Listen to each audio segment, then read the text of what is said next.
ವಿದ್ಯಾರ್ಥಿಗಳು ಕಾಲೇಜುಗಳಲ್ಲಿ ಅಂಕಪಟ್ಟಿ ಕೈಯಾರೆ ಸ್ವೀಕರಿಸುವ ದಿನಗಳು ಕೊನೆಯಾಗಲಿವೆ.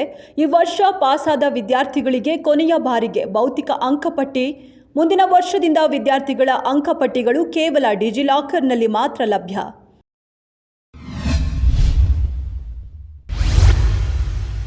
ಜೈಲು ಸೇರಿದ ಮೇಲೆ ಚಿಗುರಿದ ಓದಿನ ಹಂಬಲ. ಪಿಯುಸಿ ಪರೀಕ್ಷೆಯಲ್ಲಿ 81% ಅಂಕ ಗಳಿಸಿದ ಬಳ್ಳಾರಿಯ ಖೈದಿ. ಕೊಲೆ ಪ್ರಕರಣದಲ್ಲಿ ಜೀವಾವಧಿ ಶಿಕ್ಷೆ ಅನುಭವಿಸುತ್ತಿರುವ ಅಶೋಕ್ ಕುಮಾರ್. ಈ ಪ್ರಯತ್ನಕ್ಕೆ ಜೈಲು ಅಧಿಕಾರಿಗಳು ಹಾಗೂ ಸಹ ಕೈದಿಗಳು ಮೆಚ್ಚುಗೆ.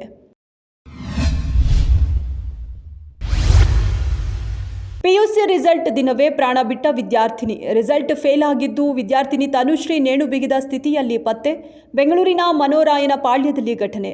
ಮಗಳು ಪಿಯುಸಿ ಪರೀಕ್ಷೆಯಲ್ಲಿ ಫೇಲ್ ಆಗಿದ್ದಕ್ಕೆ ಈ ನಿರ್ಧಾರ ಎಂದ ತಾಯಿ. ಆದರೆ ತಾಯಿಯ ನಡೆ ಮೇಲೆ ಸಂಬಂಧಿಕರ ಶಂಕೆ.